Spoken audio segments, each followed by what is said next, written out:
तो हेलो नमस्कार प्यारे बच्चों, मैं मुकेश एक बार फिर से आपका स्वागत करता हूं अपने YouTube channel of science world पर।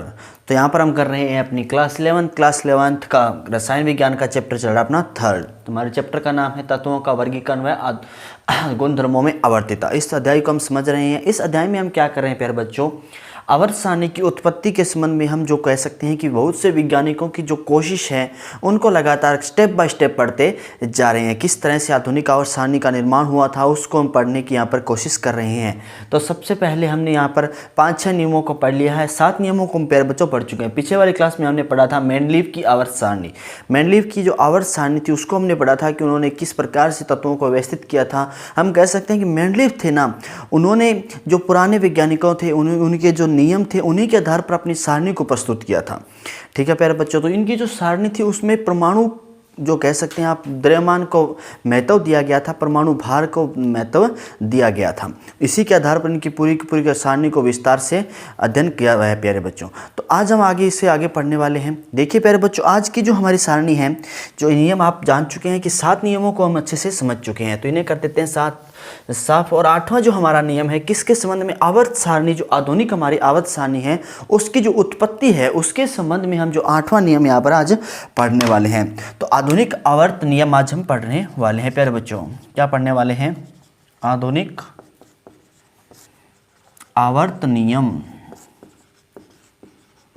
इस नियम को हम विस्तार से पढ़ेंगे किस प्रकार से हुआ था।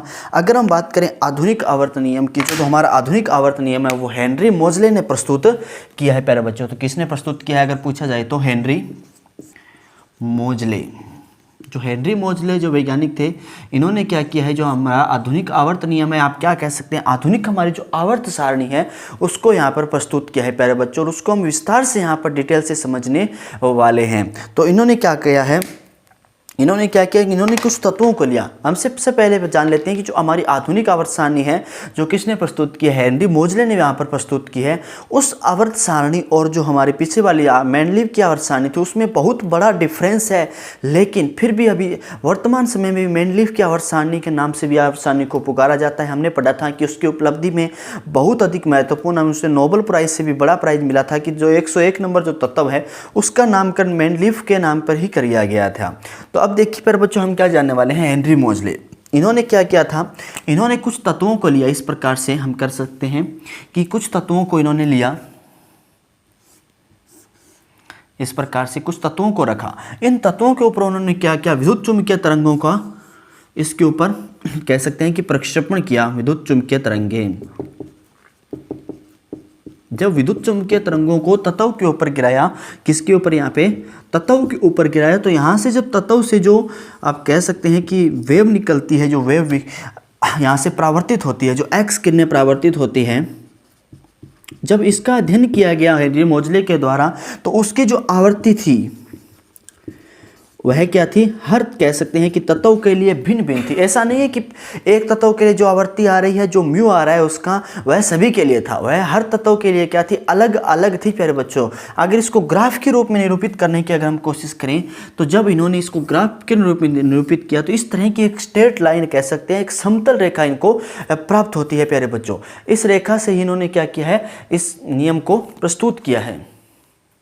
तो हमारा जो ग्राफ इन्होंने खींचा था यह खींचा था, अगर बात की आवर्ती का इन्होंने क्या किया, वर्ग कर दिया। और जो परमाणु संख्या है किसी भी तत्व की परमाणु संख्या कह लीजिए या परमाणु क्रमांक कह लीजिए, जिसे जेड से निरूपित करते हैं, उसके मध्य जब उन्होंने ग्राफ खींचा तो उन्होंने क्या पाया, एक स्ट्रेट लाइन प्राप्त हो जाती है। लेकिन जब इन्होंने एक और ग्राफ प्राप्त किया, वह यहाँ पर परमाणु क्रमांक की जगह इन्होंने परमाणु द्रव्यमान को लिया, तो लाइन है जो सीधी रेखा में प्राप्त ना होकर के टेढ़ी मेढ़ी रेखा में प्राप्त होती है, जिससे उनके दिमाग में घंटी बजती है, या कह सकते हैं उनके दिमाग में यह बात आती है कि यह तो एक स्ट्रेट लाइन बनना प्राप्त हो रही है परमाणु क्रमांक में जब व्यवस्थित किया गया। लेकिन जैसे इसको परमाणु द्रव्यमान के आधार पर या इस ग्राफ में परमाणु द्रव्यमान को रखा गया तो है स्ट्रेट लाइन प्राप्त न होकर के टेढ़ी मेढ़ी रखा है, आप कह सकते हैं कि एक स्ट्रेट लाइन प्राप्त नहीं होती है। तो इसके आधार पर इसी के नियम के आधार पर इन्होंने जो आधुनिक आवर्त सारणी है, आधुनिक आवर्त नियम है, उसमें अंदर उन्होंने परमाणु क्रमांक को महत्व दिया है, न कि परमाणु द्रव्यमान को। प्यारे बच्चों यह बात भी आपको पता होनी चाहिए। तो लिखेंगे तत्वों के, यह इसको थोड़ा सा आप नोट करना चाहें नोट कर लीजिए, फिर अपने लिखते हैं कुछ बातें नोट भी कर लीजिए। जो तत्वों के भौतिक व रासायनिक गुणधर्म हैं, तत्वों के भौतिक व रासायनिक गुणधर्म, जब इन प्रकार के जो भौतिक व रासायनिक प्रकार के गुणधर्मों की अगर बात की जाए तो उनके परमाणु संख्या, गुणधर्म परमाणु क्रमांक लिख लीजिए या संख्या लिख लीजिए, एक ही बात है, परमाणु क्रमांक के आवर्ती फलन होते हैं, आवर्ती फलन होते हैं। तो यहाँ पर आवर्ती फलन कल भी हमने पढ़ा था, आवर्ती हो जिसकी कुछ समय बाद वह रिपीट हो जाए, उसकी आवर्ती हो, उसे क्या कहते हैं, उसकी आवर्ती फलन कहते हैं। तो जब हमने पीछे वाले क्लास में जब पढ़ा था, जो हमारा मेंडलीव की आवर्त सारणी थी, उसमें हमने क्या पढ़ा था कि जब परमाणु द्रव्यमान के आधार पर कुछ तत्वों को व्यवस्थित किया तो कुछ लगभग कुछ तत्वों के बाद वह क्या करते हैं, आवर्ती कर देते हैं, उन गुणों में क्या हो जाती है, आवर्ती हो जाती है। लेकिन जो हमारे हेनरी मोजले थे, उन्होंने क्या कहा, तत्वों के भौतिक व रासायनिक गुणधर्मों में परमाणु क्रमांक के आवर्ती फलन होते हैं। भौतिक और रासायनिक गुणधर्म क्या होते हैं, परमाणु क्रमांक के आवर्ती फलन होते हैं। यहाँ पर यह बात महत्वपूर्ण है प्यारे बच्चों। तो ये थी कुछ बेसिक बातें जो हमने सीखी किसके बारे में, आधुनिक आवर्त नियम के बारे में, हेनरी मोजले। अब हम क्या सीखने वाले हैं, आधुनिक आवर्त सारणी सीखने वाले हैं प्यारे बच्चों।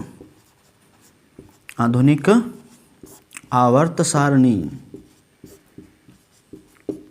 किस प्रकार से हम कह सकते हैं कि आधुनिक आवर्त सारणी को प्रस्तुत किया गया, किस प्रकार से इसके वर्गीकृत किया गया है, जो हम कह सकते हैं कि हेनरी मोजले ने इसको हम एक प्रकार से निरूपित किया है। तो देखिए, जो हमारी आधुनिक आवर्त सारणी है उसमें बात करें तो इसमें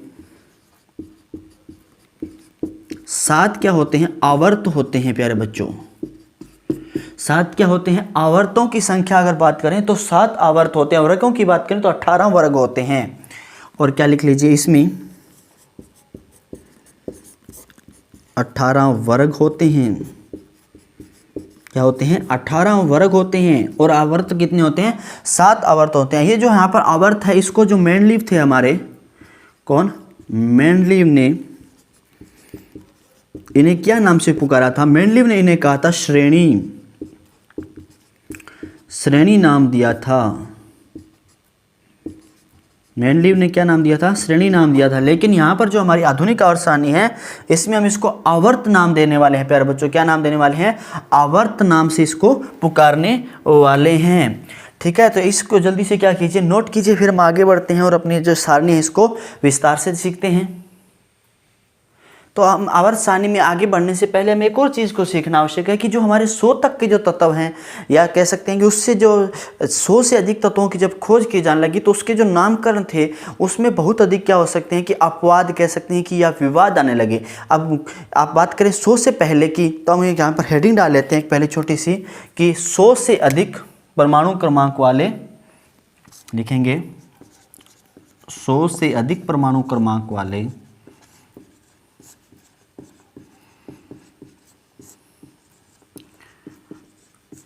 वाले तत्वों का नामकरण।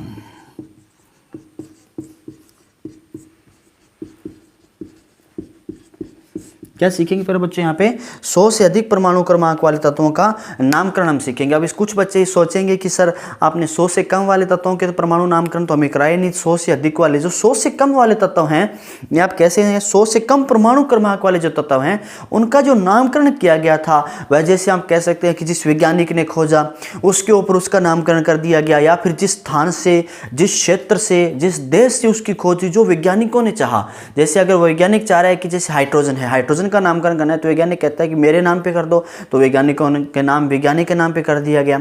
अगर कहा जाए किसी क्षेत्र के नाम पे करवाना चाहते हैं, जिसने खोज की है उसकी मर्जी के अनुसार उसका नामकरण किया गया था। तो 100 तक के कोई विवाद नहीं हुआ। लेकिन जैसे ही 100 से अधिक तत्वों का जब खोज की जाने लगी तो उसमें विवाद होने लगे, बहुत अधिक विवाद। किस प्रकार से हुए कि अगर कोई वैज्ञानिक कहता है कि मैंने एक तत्व की खोज किया जो कुछ समय के लिए, बिल्कुल अल्प समय के लिए बनता है, जैसे कि वह आप कह सकते हैं कि रेडियो एक्टिव तत्व होते हैं, तो वह क्या करते हैं, अपने में से अल्फा बीटा गामा कणों की बौछार करते रहते हैं, आप उत्सर्जित करते रहते हैं, तो वह कुछ समय के लिए अस्तित्व में आते हैं, लंबे समय के लिए वह अस्तित्व में नहीं आते।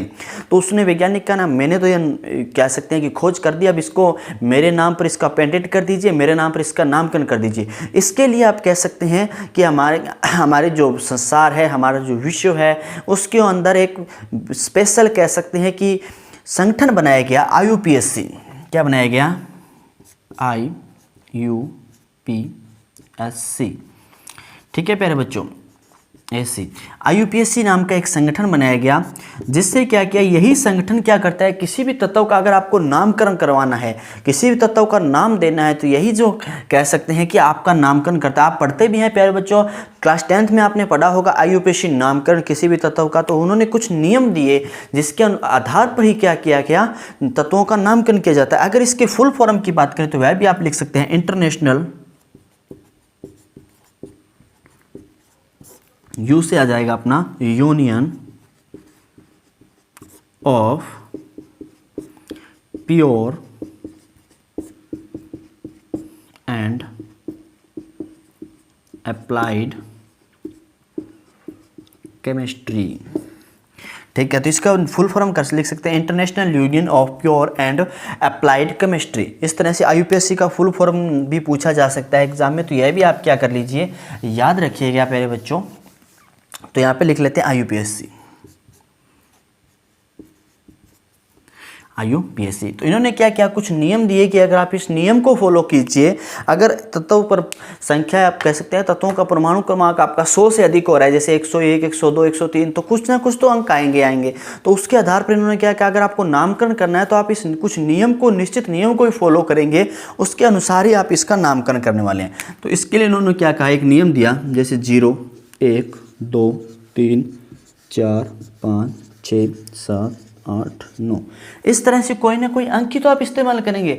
अंक के बिना तो आप अगर बात करें, मैं कह दूं 120 नंबर तत्व का आपको क्या करना है, नामकरण करना है, तो आप इसमें कुछ ना कुछ अंक तो कह रही है ना, 1 आएगा, 2 आएगा, 0 आ रहा है, इस प्रकार से अंक आने वाले हैं। ठीक है, तो इन्हीं के आधार पर नामकरण किया गया था। तो इसके लिए अगर 0 आ रहा है किसी में, तो उसके लिए कहा गया नील का उपयोग कीजिए आप। ठीक है, इस प्रकार से कुछ निश्चित शब्द दिए गए हैं IUPAC के। अगर 1 आ रहा है तो N का उपयोग कीजिए, 2 आ रहा है तो बाई का उपयोग कीजिए, अगर 3 आ रहा है तो ट्राई का उपयोग कीजिए, अगर आपको 4 देखने को मिल रहा है तो क्वेल का उपयोग कीजिए, या आप इसके क्वेड भी लिख सकते हैं, क्वेड है असली नाम, क्वेड का उपयोग कीजिए। अगर आपको 5 दिखाई दे रहा है तो पेंट का उपयोग कीजिए। अगर 6 अगर प्रमाण कह सकते हैं कि नंबर आ रहा है, जैसे मैं कहूँ कि 116 का नामकरण कर दीजिए, तो इसमें 6 आ रहा है। ठीक है, तो इसका अगर आप बात करें तो हेक्स कर दीजिए। अगर 7 आ रहा है तो हेक्स के बाद क्या आता है, सेप्ट कर दीजिए। अगर 8 आ रहा है तो ऑक्ट कर दीजिए। अगर 9 आ रहा है तो इन कर दीजिए। ये तो क्या हो गए, किसी भी तत्व का नामकरण करना है तो उसके लिए उसका नाम आ गया प्यारे बच्चों। ये इस नाम के सहायता से आप याद करेंगे। कुछ बच्चे कहेंगे सर क्या लिख दिए, nil, un, bi, tri, quad, pent, hex, ये हेक्स है, सेप्ट, ऑक्ट, इन। ठीक है, तो ये क्या है, नाम। अगर इसके संकेत की बात की जाए, किस संकेत के रूप में इसे दर्शाएंगे आप, तो संकेत के रूप में भी आप जो इनके पहले शब्द हैं, या आप कह सकते हैं पहला लेटर है, उससे दर्शाएंगे। जैसे इसको एन से, इसको यू से, इसको बी से, इसको टी से, इसको क्यू से, इसको पी से, इसको एक्स से, इसको एस से, इसको ओ से, इसको ई से। इन संकेतों की सहायता से आप इन्हें दर्शा सकते हैं प्यारे बच्चों। तो हमें अब इसका क्या पता है, हम वर्तमान समय में अब बात करें तो 118 तत्वों की खोज हो चुकी है, जिनमें से 114 तत्वों का नामकरण है वो किया जा चुका है। बाकी के बचे हुए जो 4 तत्व हैं, उन चारों तत्वों का जो नामकरण है वह इसी IUPAC विधि की नाम सहायता से ही उसका नामकरण किया गया है प्यारे बच्चों। ठीक है, तो अगर हम बात करें, जैसे कि अब आपको कह दिया जाए ये तो करना ही करना है, इसके साथ में क्या कहा गया कि ये सब कुछ आपको करने के बाद उसके अंदर EM का योग कर देना है। क्या कर देना है, EM, IUM, EM का क्या कर देना है, उसके साथ योग कर देना है, उसके अंत में आपको EM और लगा देना है। इस तरह से आप अपने नामकरण को क्या कर देंगे, पूर्ण कर देंगे। इसे हमारी NCERT में एक उदाहरण दिया गया है, जो उदाहरण संख्या है 3.1, इसको करेंगे। उसमें क्या कहा गया है, जो अगर आपको तत्व का परमाणु क्रमांक है 120, तो इसका क्या करना है, आपको नामकरण करना है, IUPAC से नामकरण करना है। तो कैसे करेंगे, तो यहाँ पे देखिए 1 आ रहा है, 1 के लिए क्या है N, 2 आ रहा है, 2 के लिए देख लीजिए क्या है बाई, 0 आ रहा है, 0 के लिए नील, और साथ में क्या जोड़ देना है, EM।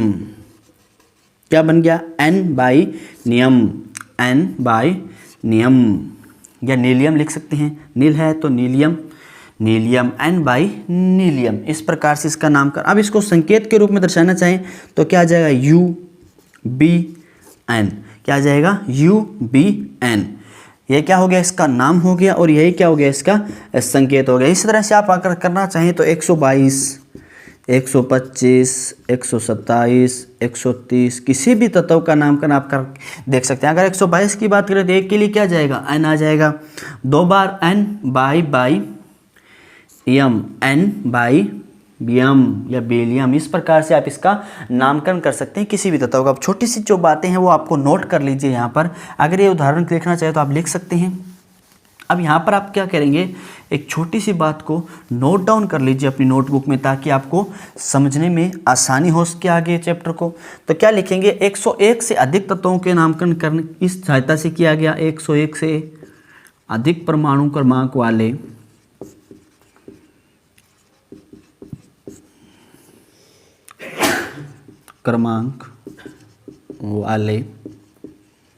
तत्वों का नामकरण, ठीक है। और कह सकते हैं कि 101 का भी इसी की सहायता से, लेकिन 101 को तो हम जानते हैं मेंडलीव के नाम पे इसका नामकरण किया गया था। अगर दूसरी बात मैं कहना चाहूँ आपको तो क्या कर सकते हैं, 114 तक के तत्व, 114 तत्वों का नामकरण किया जा चुका है। अर्थात 114 तक के जो हमारा आवर्त सारणी के तत्व हैं उसका नामकरण किया जा चुका है। कुछ समय के लिए उसको होल्ड पे रखा जाता है जब तक सभी वैज्ञानिक क्या ना कर दे, लगभग वैज्ञानिक उसकी पुष्टि ना कर दे। सभी नाम ना लेकर लगभग वैज्ञानिकों कहते हैं, आगे अधिकतर वैज्ञानिक नाम शब्द की पुष्टि ना कर दे कि हाँ ये तत्व की खोज हो चुकी है, हमें भी यह तत्व प्राप्त हो चुका है, तब उसका नामकरण जो वैज्ञानिक जाता है उसके नाम से अनुसार दे दिया जाता है। तो 114 तक के तत्वों का तो क्या कह रहे हैं, नामकरण हो चुका है। जो पीछे 4 तत्व बचते हैं, 4 तत्वों का नामकरण जो हमारी IUPAC है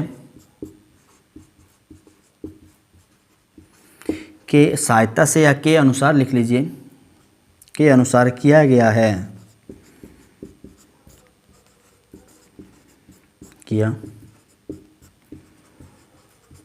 गया है। तो ये तो कि क्या कि बेसिक बातें थी कि किस प्रकार से जो IUPAC का नामकरण आप कर सकते हैं किसी भी तत्व के लिए। IUPAC का नामकरण वैसे तो एक बहुत बड़ी नामकरण की पद्धति है, वह हम सीखने वाले हैं हमारे इस क्लास 11 के अंदर। 10th के अंदर भी थोड़ा बहुत हमने सीखा था, वहाँ पर इतनी डिटेल से हमने नहीं सीखा था, लेकिन जो क्लास 11 है इसके अंदर हम आसानी से कह सकते हैं कि आप इसको सीखेंगे। तो जल्दी से पहले क्या कीजिए, इसका नोट कीजिए, स्क्रीनशॉट लेना चाहिए स्क्रीनशॉट लीजिए, फिर हम आगे बढ़ते हैं और मूव ऑन करते हैं अपने नए टॉपिक की तरफ। तो हमारा जो नेक्स्ट टॉपिक है एनसीईआरटी में दिया गया वह है तत्वों के इलेक्ट्रॉनिक विन्यास व आवर्त सारणी। तो हम इसमें सीखने वाले हैं तत्वों के इलेक्ट्रॉनिक विन्यास किस प्रकार से बनाए जाते हैं, जो हमारी आवर्त सारणी है उसका निर्माण किस प्रकार से हुआ है, यह सब बातें हम इस क्लास में सीखने वाले हैं प्यारे बच्चों। तो देखिए सबसे पहले हमें पता है कि जो क्षैतिज पंक्ति है हमारी आवर्त सारणी में वह कितनी है, 7 पंक्तियाँ बनाई गई है। लेकिन जो ऊर्ध्वाधर पंक्ति है वर्ग है वह 18 वर्ग हमारी आवर्त सारणी में हमें देखने को मिलते हैं प्यारे बच्चों। इसके साथ साथ आप एक और बात नोट करेंगे यहाँ पर कि जो या आवर्तों में जो तत्वों की संख्या है उसकी बात कर रहे हैं हम। तत्वों की संख्या अधिकतम संख्या लिख लीजिए, इससे अच्छा रहेगा कि अधिकतम संख्या होगी, इससे अधिक संख्या नहीं होगी। तत्वों की अधिकतम संख्या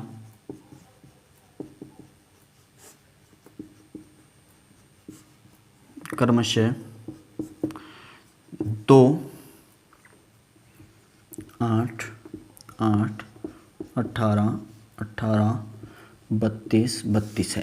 तो ये देखिए 1, 2, 3, 4, 5, 6, 7 जो हमारे 7 वर्ग हैं, या आप कह सकते हैं 7 जो आवर्त हैं उसमें सातों आवर्त में इतने इलेक्ट्रॉन उपस्थित हैं। इन सभी इलेक्ट्रॉनों का जब आप योग करेंगे तो आपके पास आ जाएगा, टोटल आ जाएगा 118 तत्व हमारी आवर्त सारणी में है प्यारे बच्चों। तो अब इस बात को हम सिद्ध भी करेंगे, आवर्त सारणी में सीखेंगे।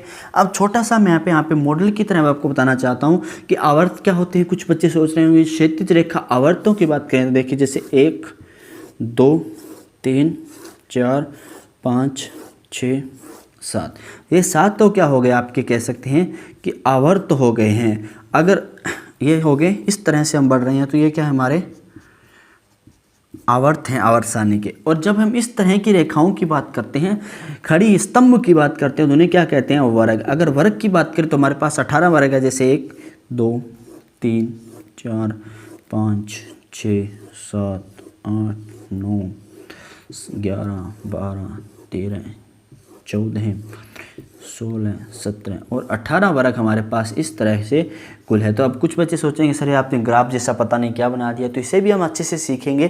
पहले छोटा सा जो हम इलेक्ट्रॉनिक विन्यास है हमारा उसको सीख लेते हैं, वह आसान रहने वाला है। तो इसको क्या कर देता हूँ, रफ कर देता हूँ मैं।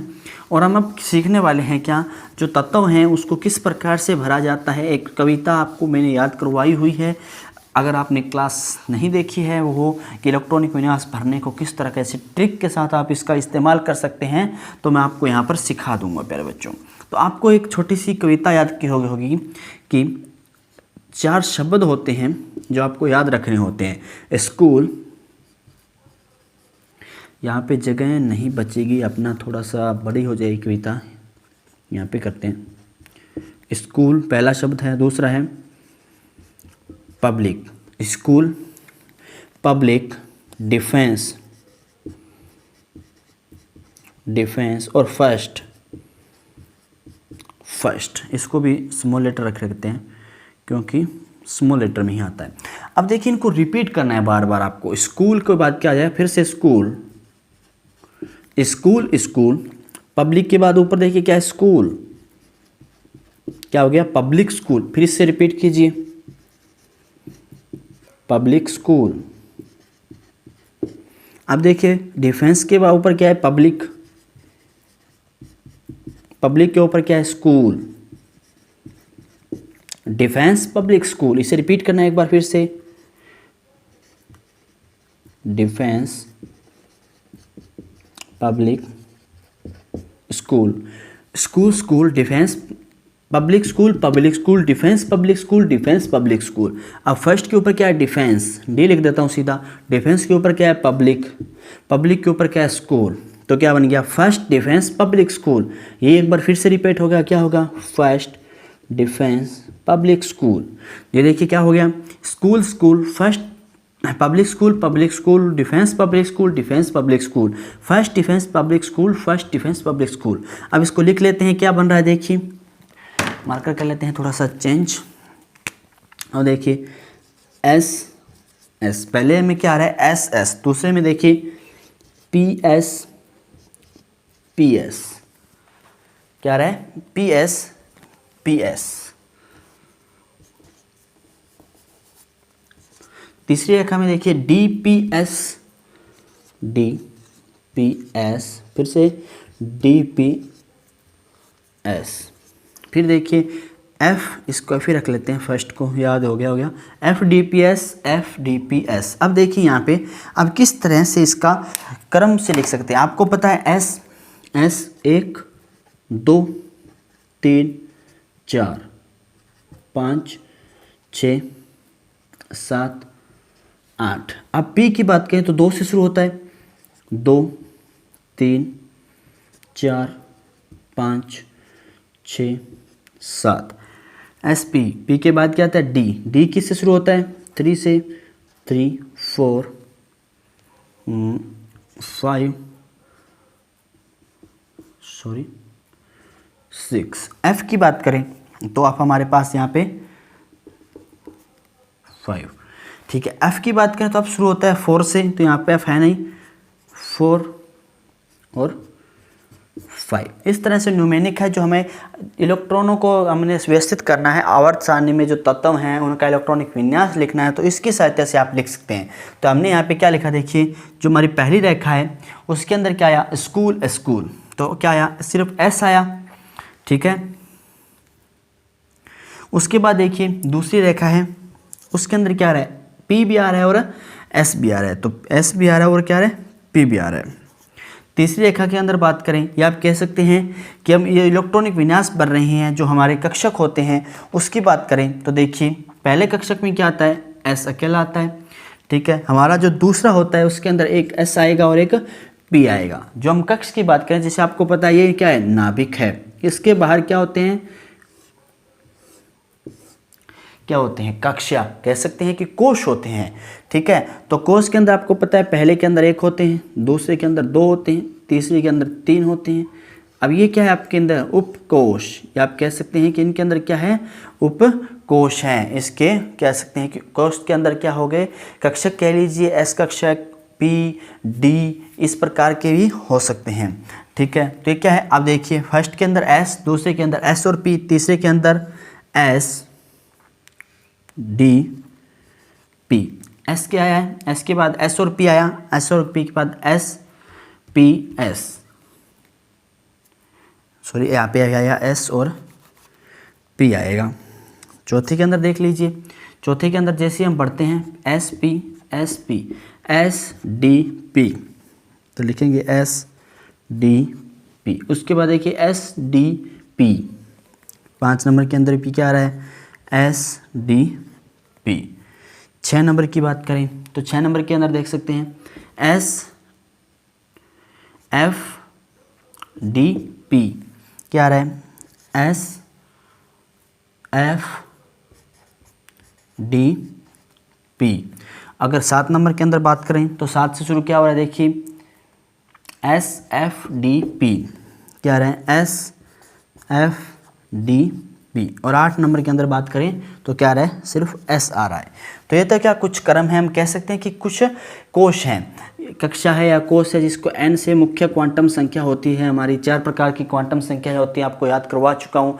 मुख्य क्वांटम संख्या, दीक्षित क्वांटम संख्या, चुंबकीय क्वांटम संख्या, परचक्रण क्वांटम संख्या, चक्रण क्वांटम संख्या आप कह सकते हैं, इलेक्ट्रॉन परचक्रण भी आपके नाम से भी इसको आप जानते हैं। तो ये तो क्या हो गई हमारे। अब अगर हम बात करें इसके अंदर कक्षक की, तो किसके अंदर कितने कक्षक हैं, यहाँ पे देख सकते हैं आप, एस हैं, एस के अंदर कितने कक्षक होते हैं, 1 हो गया। एस के अंदर कितना कक्षक हो गया, 1। दूसरे के अंदर अब बात करें तो देखिए यहाँ पे एस के अंदर कितना होता है, 1, और पी के अंदर कितने होते हैं, 3 होते हैं। टोटल कितने हो जाएंगे, 4 हो जाएंगे। एस इसके अंदर वैसे बात करें तो कितने आ जाएंगे, 4। एस के अंदर 2 हैं, पी के अंदर 3 हैं, 2 और 3, 1 और 3 4, इसके अंदर 5, 4 और 5 कितने हो गए, 9। तो इसमें भी कितने आएंगे, 9 एफ ऐड हुआ है तो एफ में कितने होते हैं, 5, 9 और 5 14। ठीक है, यहाँ तक आपको, सॉरी यहाँ पे 16 आ जाएंगे क्योंकि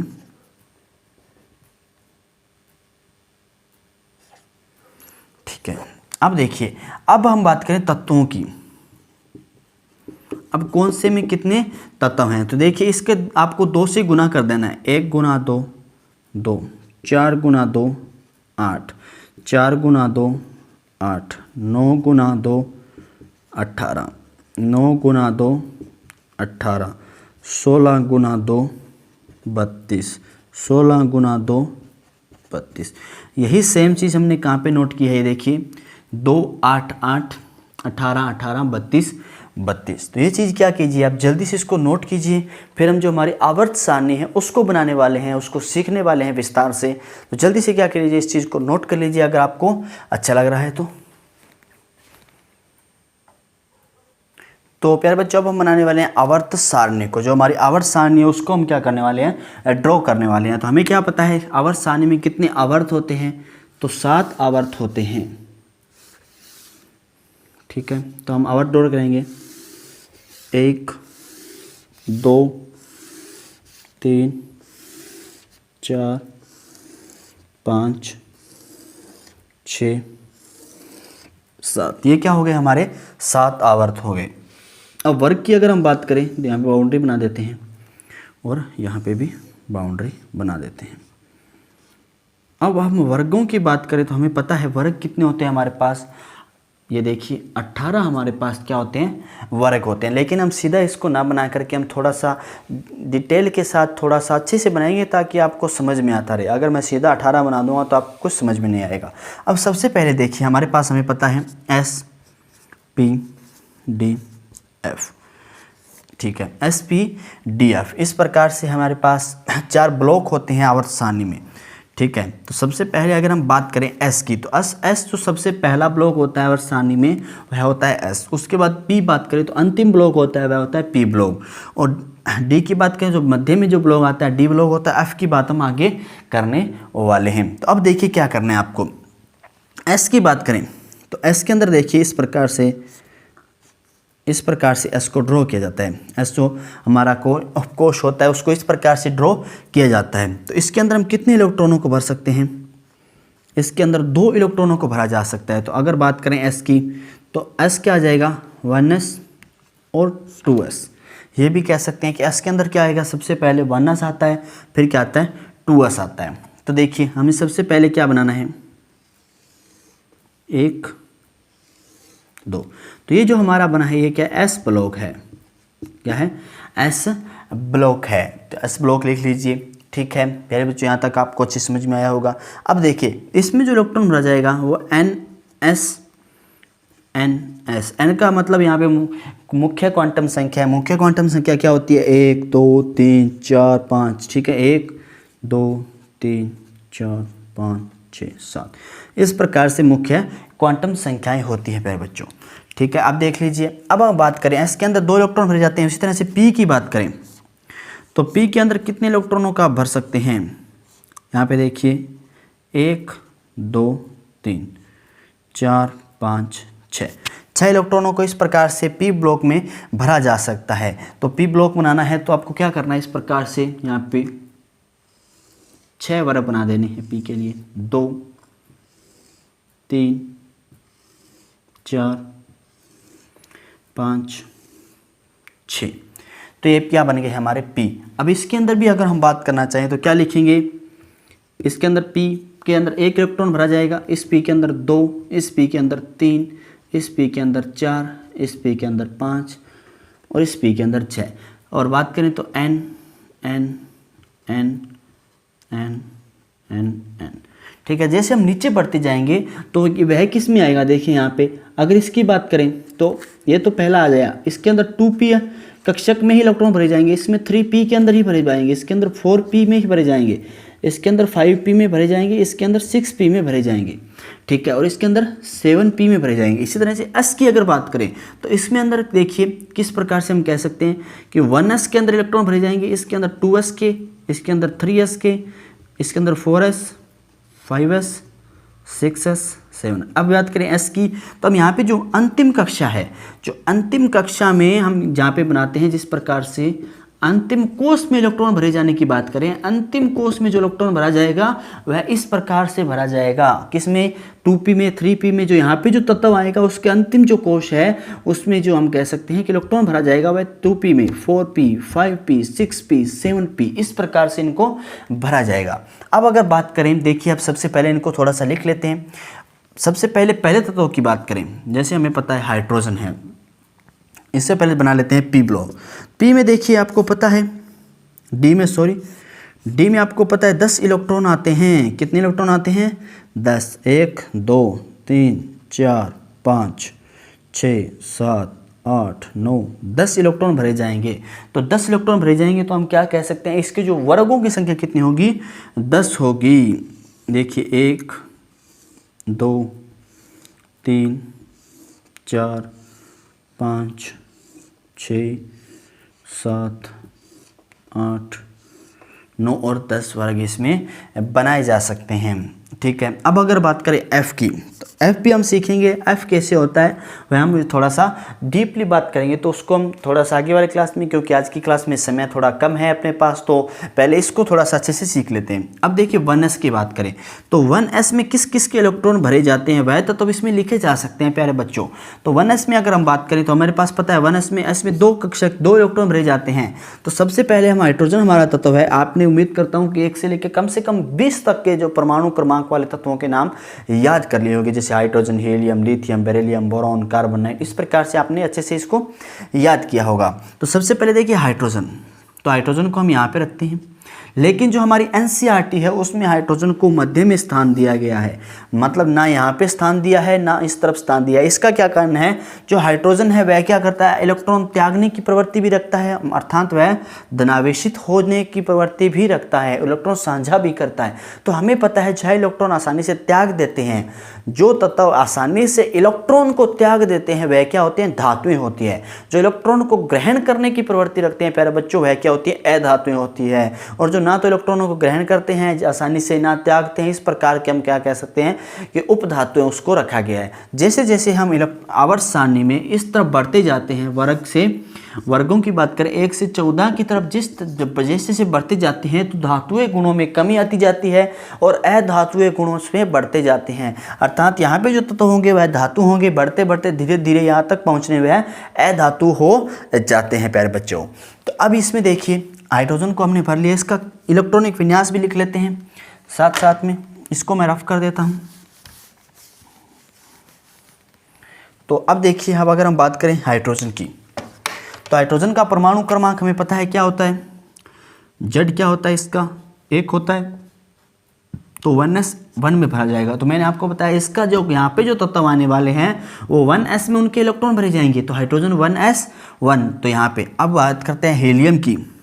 हीलियम का परमाणु क्रमांक होता है 2, तो 1s2 आना चाहिए, लेकिन यह क्या है, अक्रिय गैस है। क्या है प्यारे बच्चों, अक्रिय गैस। यह किसी से क्रिया नहीं करता। इसका जो बाहरी कोश है, जिस तत्व का बाहरी कोश पूर्णतः भर जाता है वह तत्व क्या कहलाते हैं, अक्रिय गैस कहलाते हैं। वह आसानी से आप कह सकते हैं कि वह क्रिया करते नहीं है किसी के साथ। वह कहते हैं कि हमें तो अपने पास कुछ भी है नहीं, हमें तो किसी की आवश्यकता नहीं है, हमारे पास जो है हम अच्छे से रह रहे हैं, तो हमें किसी की आवश्यकता नहीं होने वाली है। तो ये अक्रिय गैस होने के कारण इसको किस में रखा गया है, यहाँ पे अक्रिय गैस के लिए आगे अलग श्रेणी बनाई गई है हमारी आवर्त सारणी में, वहाँ पर इसको व्यवस्थित किया गया है। उसके बाद हमारे पास क्या आता है, लिथियम आता है, 3 नंबर पे आता है। तो हम इसको किस में लिखेंगे, 1s2 2s1। अब 2s1 है यहाँ पे देखिए, तो मैंने आपको क्या बताया, यहाँ पे जो इलेक्ट्रॉन तत्व भरे जाएंगे तो वह किस में भरे जाएंगे, उसके अंतिम कोश में बाह्यतम कोश में 2s में कक्षक में इलेक्ट्रॉन भरे जाने चाहिए। तो देखिए 2s में भरा जा रहा है, तो क्या लिख देंगे यहाँ पर,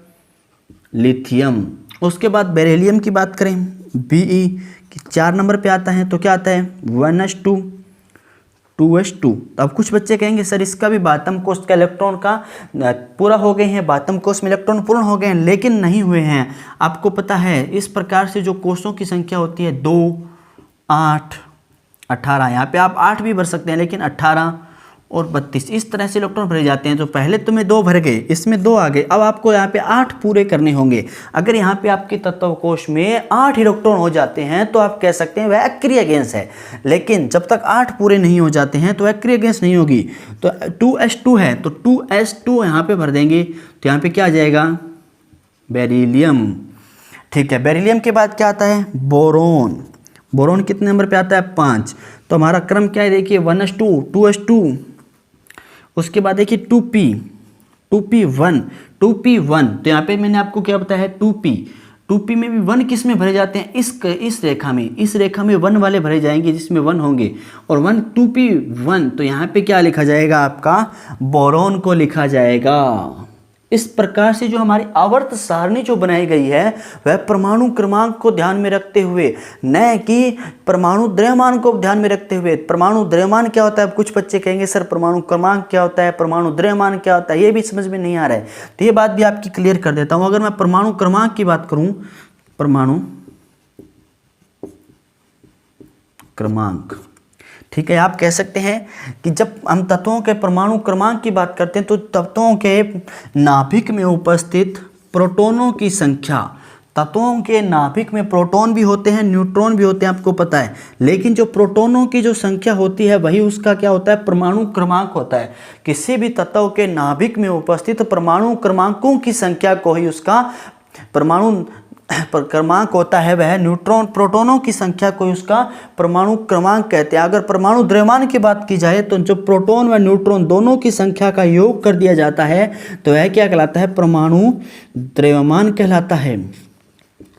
एक बार फिर से सुन लीजिए, किसी तत्व के नाभिक में उपस्थित प्रोटॉनों की संख्या को ही उसका परमाणु द्रव्यमान या परमाणु क्रमांक कहते हैं, और प्रोटॉन और न्यूट्रॉन दोनों की संख्या का जब योग कर दिया जाए तो उसे क्या कहते हैं, परमाणु द्रव्यमान कहते हैं। यह चीज़ आपको अच्छे से पता होनी चाहिए।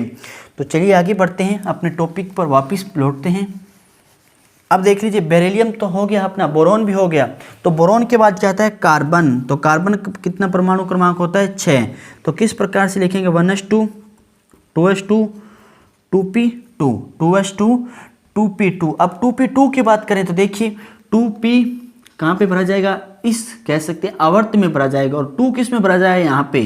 तो यहाँ पे क्या आ जाएगा, कार्बन। अब क्रम से भर देते हैं, नाइट्रोजन, ऑक्सीजन, फ्लोरीन। अब बात करते हैं नियोन की। इसका इलेक्ट्रॉनिक विन्यास आप लिख लीजिएगा। नियोन अपना आता है 10 नंबर पे। नियोन का परमाणु क्रमांक कितना होता है, उसकी नाभिक में उपस्थित प्रोटॉनों की संख्या कितनी होती है, 10 होती है। तो इसको देखिए ड्रॉ करते हैं, 1s2, 2s2। अब 2 और 4 आ गए, यहाँ पे कितने आएंगे, 6। और पी में अधिकतम 6 इलेक्ट्रॉन भरे जा सकते हैं। तो इसका देखिए पहला कक्षक पूर्ण है, दूसरा कक्षक की बात करें या आप कह सकते हैं कि दूसरे कोष की बात करें तो 2 और 6 8। दूसरे कोष में 8 इलेक्ट्रॉन पूर्ण हो गया, अर्थात यह क्या अक्रिय गैस है। लास्ट किस में भरा जा रहा है, 2p में, और वह भी क्या है 6। तो 6 है और 2p में भरा जा रहा है। तो यहाँ पर क्या आ जाएगा, अपना नियोन आ जाएगा प्यारे बच्चों। तो यहाँ तक की जो आवर्त सारणी है वो आज की क्लास में हम सीखेंगे। इसके आगे की जो आवर्त सारणी है वो आगे वाली क्लास में हम सीखने वाले हैं। तो मुझे उम्मीद है आज की ये क्लास है इसमें आपको पढ़ करके मज़ा आया होगा। अगर समझ में आ रहा है तो वीडियो को अपने दोस्तों के साथ भी शेयर कर दीजिए ताकि उन्हें भी समझने में आसानी मिल सके। तो मिलते हैं आगे वाली क्लास में, तब तक के लिए गुड बाय, टेक केयर, जय हिंद प्यारे बच्चों। जल्दी से इसको नोट कीजिए।